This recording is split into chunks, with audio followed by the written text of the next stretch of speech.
አለይኩም አሰላሙ አለይኩም ወራህመቱላሂ ወበረካቱ። ውድ የተከበራችሁ የቻናሌ ቤተሰቦች እንዴት ናችሁ?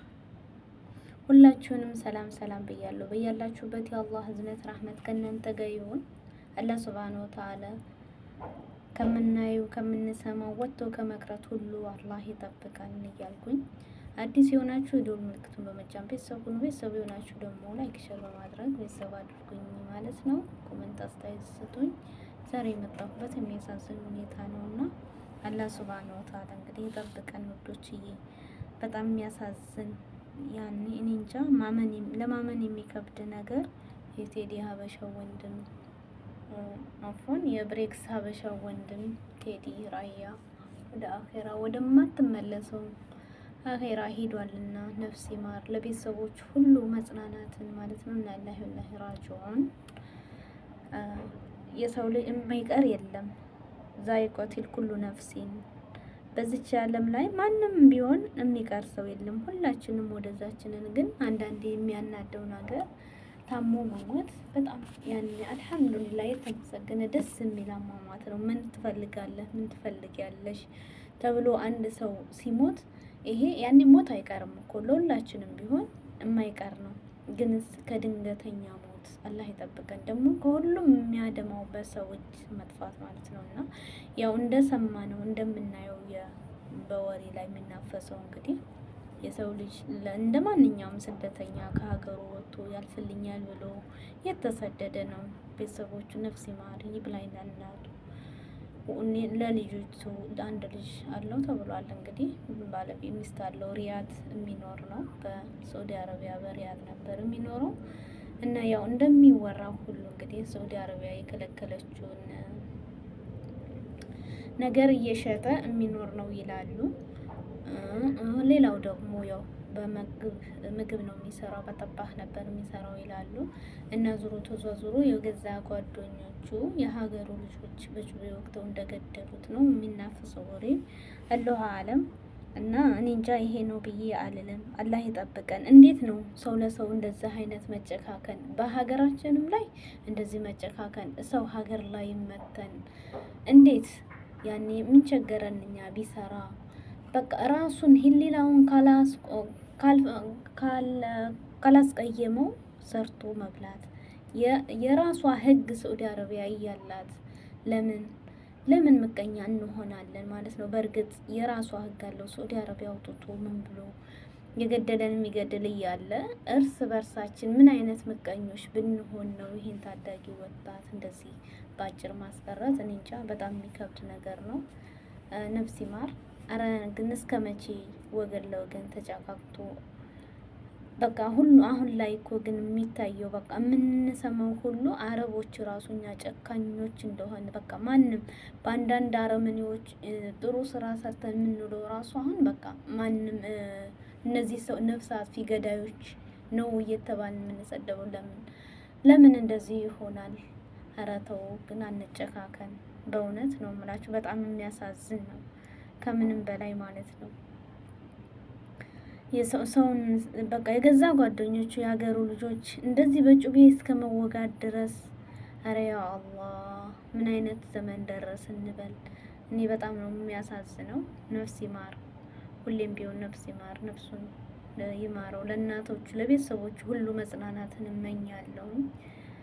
በጣም ይከብዳል። ያንን ሁሉ ሲያወራ ራሱ አንድ ሳምንት ላይ ስለፊቱ ራሱ ምግብ እየሰራው እንደዚህ ሁን ያለው እያለ የማዳት ወንድ ልጅ ላይ ማዳት ሁሉበት ያሰራልን ቪዲዮ ማለት ነው። ይሄን ተጠቀሙ። እንደዚህ ደግሞ ሐኪም ቤት ያዘዘላችሁን ዝም ብላችሁ አትጠቀሙ የሚል ብዙ ምክር እየሰጠን የምናውቀው ማለት ነው። ሁላችንም የተወሰን ብዙዎቻችን ባናቅም ያው ግን እሱን ቴዲ ራያን ባናቅም ብሬክስ ሀበሻን እናውቃለን ማለት ነው። እና ምን አይነት ጨካኝ ህዝብ ጋር ነው የምንኖረው ማለት ነው። ሰው በሰው ሀገር ላይ ሰርተን እንደውም ተመካከን ተለዋውጠን እንደመኖር ጭካኔ የበዛበት ዘመን ላይ ደርሰናል። አላህ ይጠብቀን ውዶችዬ ማለት ነው። ሰው ለምን ህፃኑን ልጁን ቤተሰቡን ለምን አሳደገ? ለምን ሰራ? ከሀገር ወጥቷል። እንግዲህ ግማሹ የሚለው በጠባህ ነው የሚሰራው፣ ተጣልቶ ነው ጓደኞቹ ጋር። ግማሹ ደግሞ ያው ሳዑዲ አረቢያ ያልፈቀደችውን ነገር እየሰራ እንደሆነ ነው የተነገረው። ያንን ሲሰራ የገዛ ጓደኞቹ ገድለውታል ነው የሚሉት። እውነተኛውን እንግዲህ ራሱ ጓደኛው ደግሞ አምጥቶ ይነግረናል ማለት ራሱ ወንድሙ የገዛ ወንድሙ እንሰማለን፣ ብዙ እናያለን። እና አላህ ሱብሃነሁ ወተዓላ ለምን ይሄ ሁሉ ጭካኔ በሰው ሀገር ላይ እየሰራን ያልፍልኛል ብሎ መጥቷል። እንግዲህ ስንት ሀገር ስንት ክፍለ ሀገር ቤተሰቦቹን እናቱን አባቱን ትቶ ሰው ሀገር ላይ ኑሮ መስርቶ እየኖረ በአጭር ማስቀረት ይሄ ምን ይሉታል? ኧረ ተው አንጨካከን። ሀገር ላይም እንደዚህ በቃ እኛ ኢትዮጵያውያኖች በቃ ያለን ምን በካረቦች የምንሰማው ጨካኞች፣ ገዳዮች፣ ደም አፍሳሽ ነው። ይሄን ነው እንደውም ተለያይተናል። ኦሮሞ ነሽ፣ ትግሬ ነሽ፣ አማራ ነሽ፣ ኦሮሞን እንደዚህ እየተባልን ራሱ ስማችን የጠፋ ነው። እንኳን አይደለም ይሄ ተደግሞ ማለት ነው። እና በየቦታው የሚሞተው ማን ነው? የሚገድለው የሚገጋደለው ማን ነው? ኢትዮጵያውያን። ኧረ ተው፣ ኧረ እንደው እኔ እንጃ ብቻ። ኧረ በቃችሁ ይበለን። ምን አይነት ጭካኔ ጥግ ላይ ደረስን?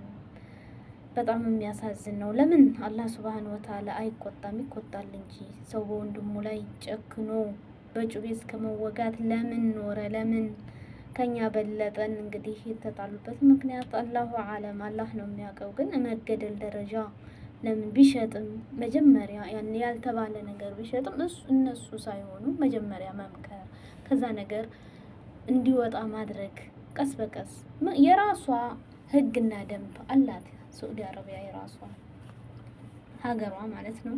ይሄ ሁሉ መደረግ አይሆንበትም ነበረ። እንግዲህ አላህ ይጠብቀን ወጥቶ ከመቅረት ሁሉ እና በጣም የሚያሳዝን ነው። ያየ ነው በአጭር ቀርቷል። ታዳጊ ሀገር ተረካቢ የሚሆን ልጅ ማለት ነው። ይብላኝ ለእናቱ ያው ዙሮ ወንድ ልጅ አለው ነው የተባለው፣ ባል ሚስት አለው።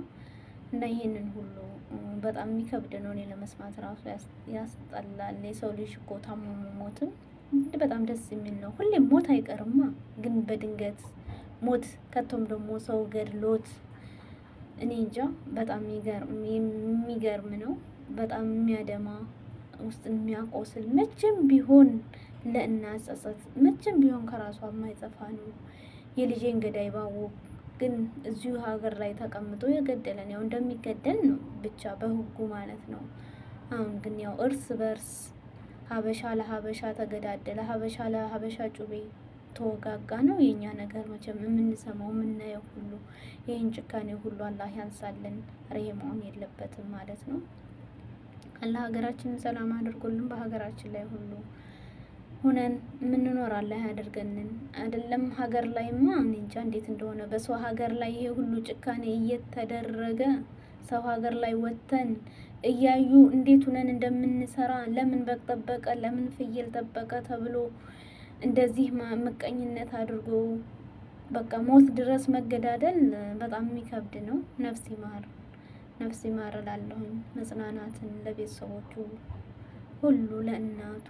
በጣም የሚያሳዝን ነው በአጭር መቅረት ማለት ደግሞ ልጁ እኔ እንደማየው ነው እንደምንሰማው እንግዲህ ውስጥን አላህ ነው የሚያውቀው። የሁላችንንም ጥሩ መካሪና ያለውን እየነገረን ወንድ ልጅ ላይ ማዳት እንደዛ ሆኖ ምናምን ነገር እና እኔ ምግብ ስሰራ እንደዚህ አታድርጉ በውጭ ላይ እንደዛ ነው የምናውቀው። የሁላችንንም እንግዲህ የውስጥን አላህ ነው የሚያውቀው። መልካም ሰው መቼም መኖር አይችልም እዚህ ምድር ላይ። ያው ሌቦች የበዙበት ዘመን፣ ገዳዮች የበዙበት ዘመን፣ የሌባ ዘመን ሆኗል። ራሳችንን እንጠብቅ ውዶችዬ። ማንም ጓደኛዬ ነው ይሄቴ ነው ብለን የምናምንበት ዘመን ላይ አልደረስም። በጣም የጭካኔ ጥግ ሆኗል ማለት ነው። እኔ እንጃ በጣም ይገርማል። ከምንም በላይ ነው ያሳዘነኝ። ሞት አይቀርም የማይቀር ነው፣ ግን ደግሞ ከሞት አሟሟቱ በሰው እጅ መጥፋት በጣም ያማል ማለት ነው። በገዛ በሀገሩ ልጆች በሀገሩ ሰዎች ከምንም በላይ ነው የሚያደማው ማለት ነው። ከሷ አሟሟት ያኔ እነዛ ገዳዮች ባይታዩ ቁጥር እና አላህ የጠበቀን ውዶች። የምን አይነት ጭካኔ ዘመን ላይ ደረስን። ሰርቶ በሰላም መግባት ቀረ በቃ። ሰው ሀገር ላይም ሰርተን መግባት ቀረ እኮ በቃ። አይገርምም? በሀገራችን ላይማ ሁሌ እንደዚሁ በሰላም እንዴት ነው ወተን የምንገባው? እስኪ የጭካኔ እያለ ሰው ለሰው እንደዚህ እየተገዳደለ ከተሳደበ መግደል ምን ከተባለም ይሄ መሆን የለበትም። አላህ ሀገራችንን ሰላም አድርጎ። መቼ ነው ፍቅር? ሁሌ ሰው ሞተ፣ ሁሌ ሰው ተገደለ። በአዲስ አበባ ብዙ ህዝብ እንዳለቀ ነው የሰማነው ዛሬ። ሁሌም ቢሆን ይሄ ነው የሚሰማው ማለት ነው። ምንም ያስደሳች ዜና ሳይሆን መጥፎ ዜና ከምንሰማበት ነገር ሁሉ አውጥቶ መልካሙ ዜና የምንሰማ አስደሳች ነገር የምንሰማ ጊዜ አላህ ያምጣልን። ሰላም ሁሉ ሀገራችን ይሁን። ሰው ለሰው መጨካከንን ትቶ ደግሞ ፍቅርን ይሙላልን። ያ አላህ በቃችሁ ይበለን። እንዴት ሰው ወንድሙን በጩቤ አርዶ ይገላል? እኔ እንጃ። በአሁኑ ሰዓት ላይ በጣም ነው የሚያደመው። ነፍስ ይማር እያልኩኝ እንግዲህ መጨካከኑን ይዋለ የያዝልን። በጣም የሚያሳዝን ነው። ነፍሱን ይማረው። ምንም ማድረግ አይቻልም። ያው አትቀደሙ፣ ሄዷል። የማትመለስ ነገር የማይመለስ ነው ማለት ነው። እኔ በጣም ነው የሚያደማው ማለት ነው። ታዳጊ ወጣት ሱብሃንአላህ። ምን ነው ታሞ ሞት እኮ ሞት አይቀርም። ዛይቀቱን ኩሉ ነፍሲን ዛይቀቱል ሞት። ግንስ የሚያሳዝነው በሰው እጅ መጥፋት ማለት በጣም ይከብዳል።